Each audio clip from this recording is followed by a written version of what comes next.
Paranormal in Pennsylvania may discuss topics such as suicide, murder, and other potentially upsetting things. Listener discretion is advised. Hello, and welcome to Paranormal in Pennsylvania, where we discuss history and hauntings. Today's story takes us outside of Pennsylvania to the home of the King of Rock and Roll. I'm Sarah. And I'm Erica. Let's get into it.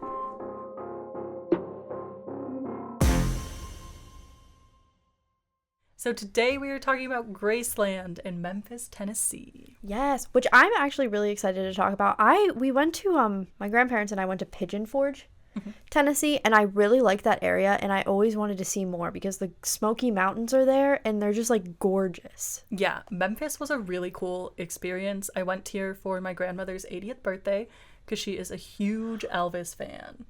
That's so cute. I love that. I know, and I honestly probably never would have gone to Graceland if it weren't for her, but it was a really cool experience, so I'm happy that we did. Yeah. Elvis is, of course, a huge figure in American history, although he is a controversial figure. Yes. So we're going to talk about the history of Graceland. So before Graceland was owned by Elvis, it was actually a 500-acre farm owned by S.C. Tuff family. Does Graceland take up the entire 500 acres? I don't believe so.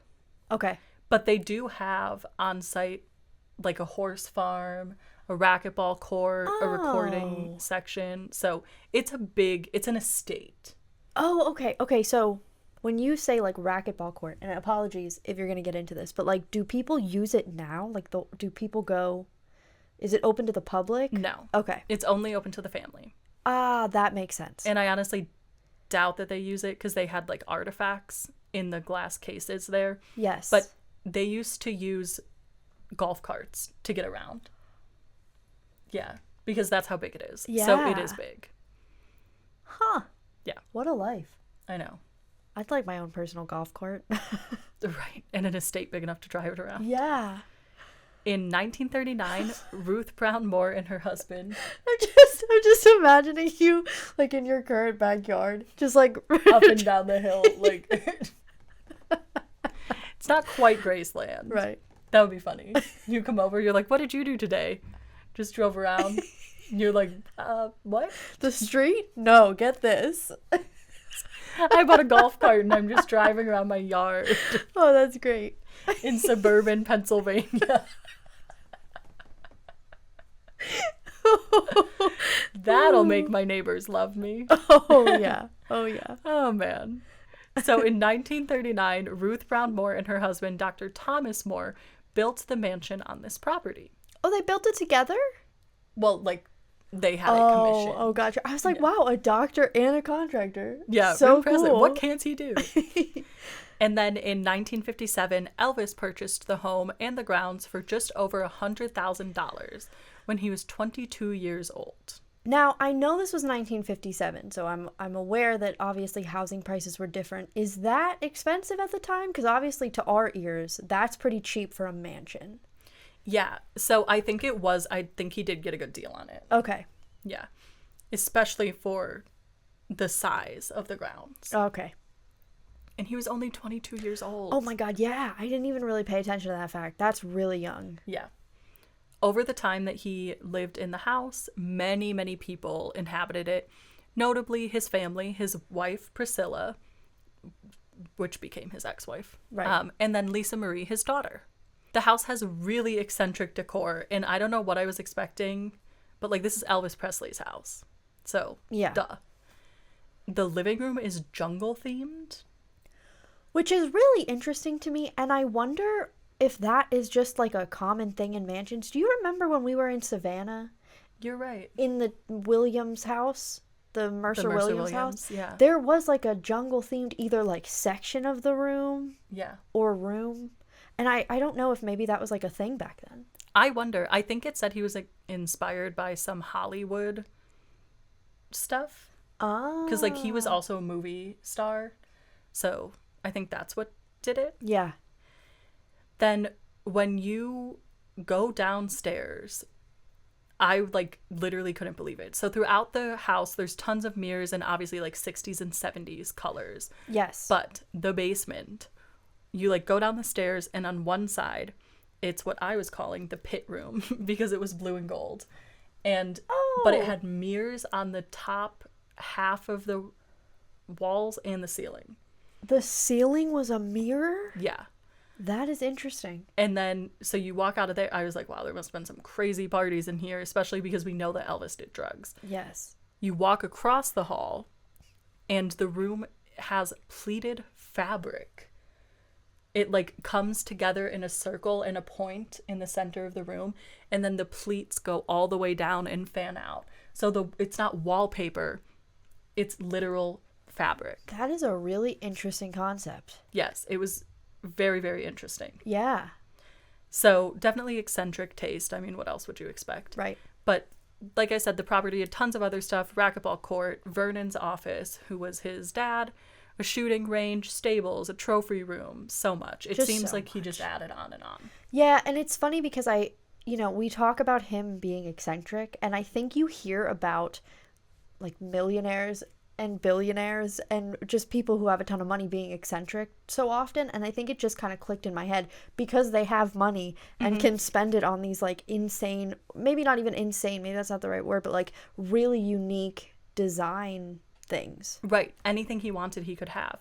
But what's interesting, and what I didn't know until I toured Graceland and read Priscilla's memoir, he actually didn't have that much money because he wasn't great with money. He was really generous, and he would give money away. And he, like, kept buying Priscilla houses and stuff. So when he died, I think he only had maybe $5 million, which for Elvis Presley is a small amount of money. Yes. Yeah. That is not a lot, or at least not what you would think he would have in the bank. Absolutely. Not to say $5 million is not a lot of money. Yeah. But for Elvis Presley, it seems like right. That would solve literally all of my problems. Right. Then you could have a golf cart. Yes. And then you don't care if you're just driving around in a circle. Girl, I'll just drive right on the golf course. I own this golf course now. Correct. Yes. So Elvis Presley unfortunately died early. He died at Graceland, and he died in the upstairs bathroom attached to his room. And legend says that no one has gone in there and cleaned it or anything, so that it's untouched. And in fact, no one can go to the second hall except family and some of the cleaning crew. Wow, that's really interesting. I mean, I think it is. I think that makes sense in a sense, of course, like, we kind of think of him as a figure larger than life. Yep. So if you think about it that way, then in my head, sure, like, leaving the bathroom exactly as it was almost makes sense. But if you think about him as, like, a human and other people living in this house as time has gone on, that's a really interesting choice. Yeah. It's my understanding that no one inhabited his room after he died. He did have a girlfriend or fiance at the time, I can't remember. Yeah. That wasn't Priscilla. And she was the one that found him, I believe. Oh, that's really terrible. Yeah. And also sad, he was outlived by his family members. Vernon, his father, had long handled all of Elvis's personal and career business affairs. He was executor on his will and a trustee of the will. Okay. Which made sense. The beneficiaries of the will were Elvis's grandmother, Minnie Mae Presley, Vernon, of course, and then Lisa Marie, because that was his only child. So noteworthy, Priscilla was not listed as a beneficiary, even though, per her memoir, they maintained a really amicable friendship. Yeah. And in fact, she did, when he died, they did send the private jet to get her and Lisa Marie, and she did return to Graceland. So they were amicable. Yes. I do think, now that I'm thinking about it further, it is kind of maybe I'm wrong and it's not unique, but to me it seems like a unique concept that you appoint one of your parents as, like, the executor to your will. Yeah, but I guess if you don't have a spouse, you don't have a sibling. That's fair. Pick? I mean, because it was also, like, his agent not his agent, the colonel was his agent. Right. But Vernon handled everything. Yeah. So I guess until they die, That makes sense. what else are you going to do? And especially when you're that level of famous, who else are you going to trust? Actually, yeah, that's a fair point. That's something that we can't really even empathize with, you know? Right. provided that Vernon could, at his discretion, give funds to other family members as needed. But like I said, he only had about $5 million when he died. And even though he did that regularly throughout his life, Vernon actually was never a big fan of that because he felt like Elvis was just giving away all of his hard-earned money. Right. Vernon died 2 years later in 1979, and Minnie Mae died in 1980, a year after that. And both are actually buried on the property in the garden there. That's really nice. It is really a sweet place. Yeah. Lisa Marie, her inheritance was to be held in a trust for her until her 25th birthday, which was February 1st, 1993. And she was the owner of Graceland until she died of a heart attack. And then ownership passed to her daughters. And she had 3. She had Riley Keough, who's the older daughter, and then the twins, which I believe are still high school age. So Riley Keough is the owner right now. But they seem to own it as a family. Yeah. You know, I know that when everything happened, there's been like a lot of scandals with Graceland or whatever. But they seem fine now. Graceland officially opened for tours in June of 1982 and is still open. And you can also have special events today. There's a huge complex you can visit. Like, my grandma, like I said, she's a huge Elvis fan. Yeah. We saw so much in the museums there that we had to tap out. There's just only so much Elvis stuff that you can see. Yeah, fair. Yeah. And they even have his planes there, which is kind of cool. His private planes. That's so cool. And they are also just as eccentrically decorated I bet. as you would expect. Are you able to like walk in them? Yeah, you get to walk through them. That's really cool. Yeah, he had one was called the Lisa Marie, and I think that was the smaller one. And then he had a bigger one, and like, it was just cool to see. Yeah.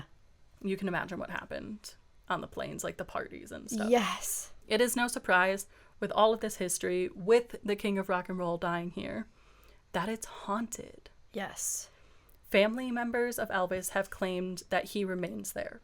So the son of his cousin Billy, Danny Smith, said, quote, "It depends on what you believe. Spirit, presence, ghost, however you may want to look at it. But yes, I would almost in my heart think if anywhere that this was the place that he loved." And I think, you know, not only is it a significant place to him because he passed there, but his father and grandmother are also buried there. So, Right. You know, if their spirits are also kind of hanging around the premise, you hope that they're all hanging out together. Yes, I agree. And Danny further said that he believes that he has had interactions with Elvis's spirit while on the property, which is really cool. Yes. Oh, I guess you're going to get into it. Yeah. So he said that he has strange dreams around the time that he visits, and then he actually feels as if he's being touched when he's in the meditation garden where the family is buried. And it is a really beautiful place. It's outside of the mansion. They had like a pool area and stuff, and then they have this beautiful meditation garden, and there's like columns and stuff and like all of their graves and beautiful flowers.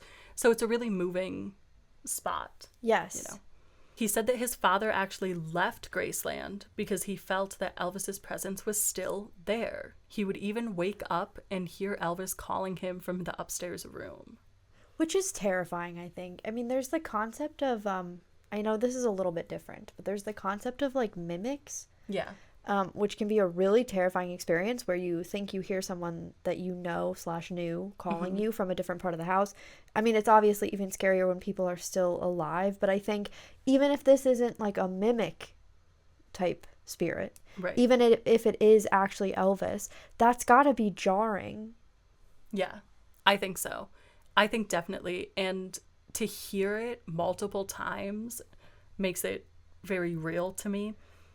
And I was thinking, even if it's not the active spirit of Elvis, I wonder if it's just residual energy, because so many times I'm sure he called down those stairs. But he also said that when he visited, he felt drawn to look up to Elvis's office window as if his ghost was trying to pull his attention there.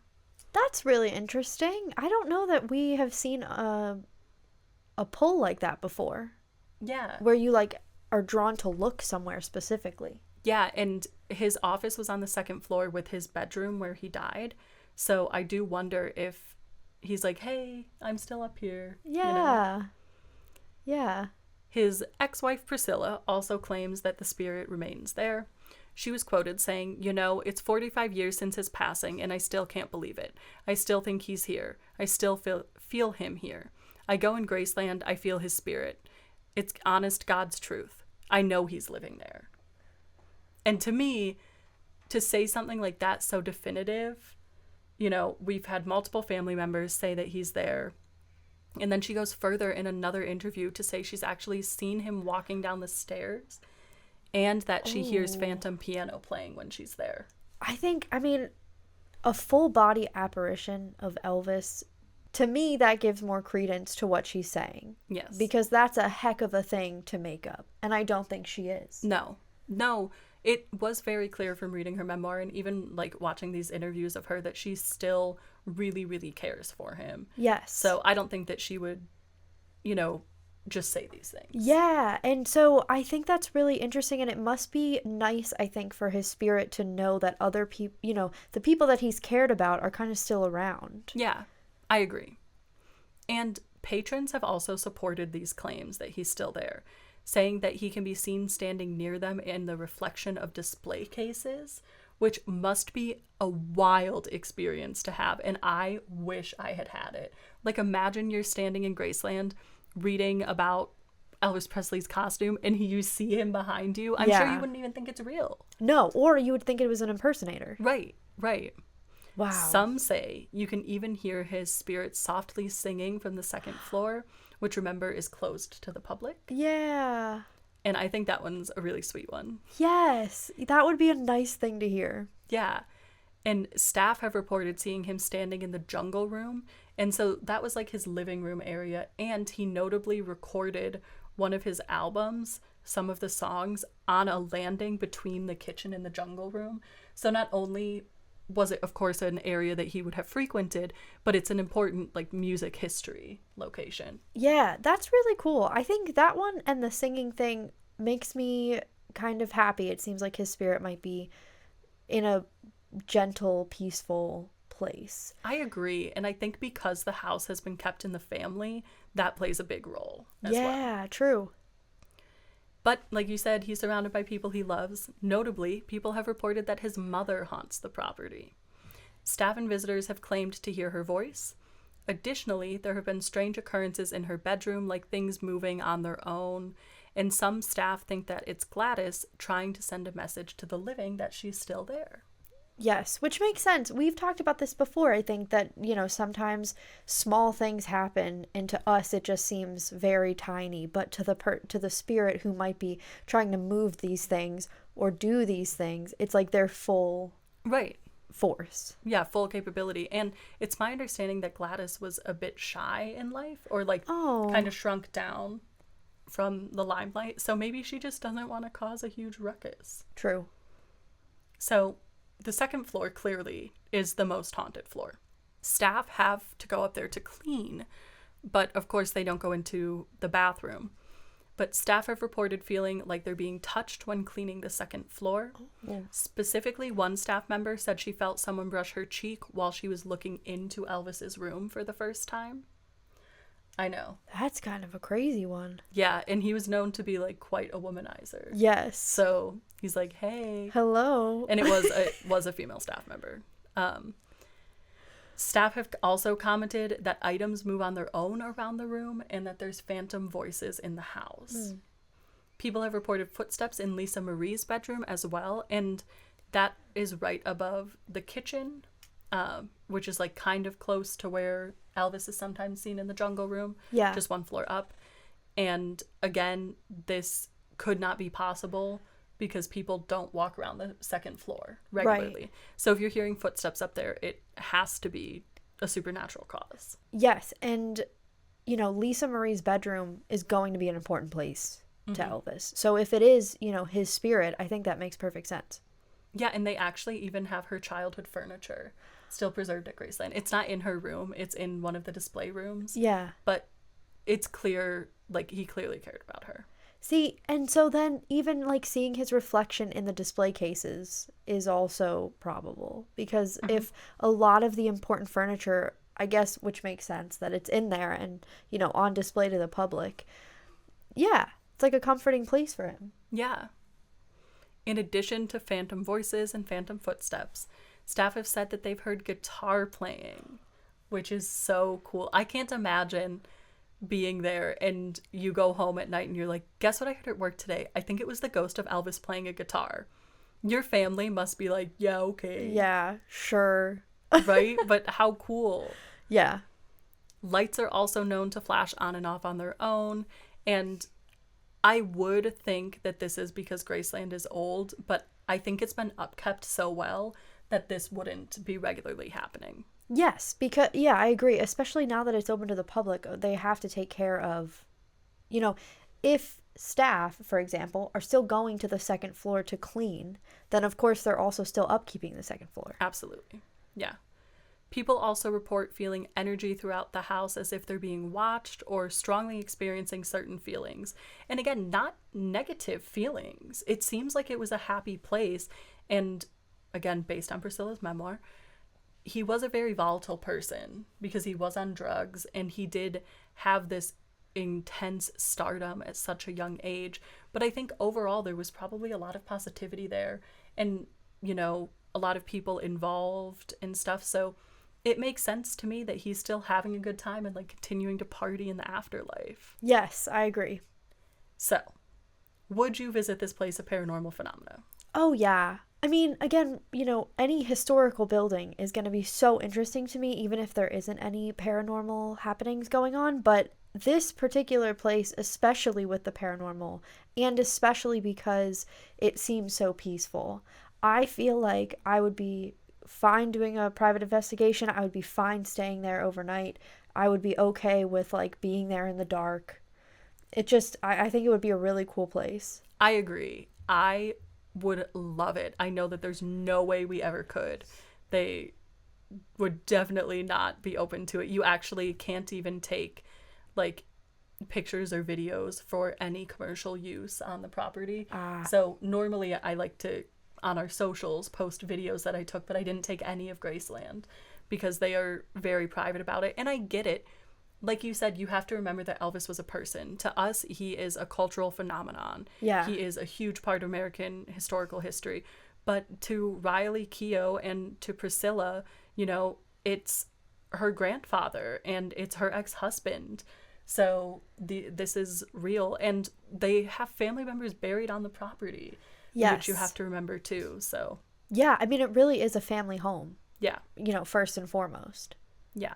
So I would love to go. We definitely won't get the option, but I would love to go, and I agree. I would stay overnight. It seems like it would be really fun. I would actually be interested in what would happen if you were to stay overnight and play Elvis records. Ooh, yes, or even bring a guitar and play it like at the home yourself. That's a good idea too. I don't know how to play any instruments, but you could. I could. Yeah. So that is the history and hauntings in a brief summary of Graceland. There's so much to go into. Again, Elvis is a loved and controversial piece of American history. So have you been to Graceland and have you experienced anything? Let us know in the comments, and you can follow us on social media for more behind the scenes content at Paranormal in Pennsylvania. Tune in next Thursday to see what history and hauntings we discuss next. Stay spooky, my friends.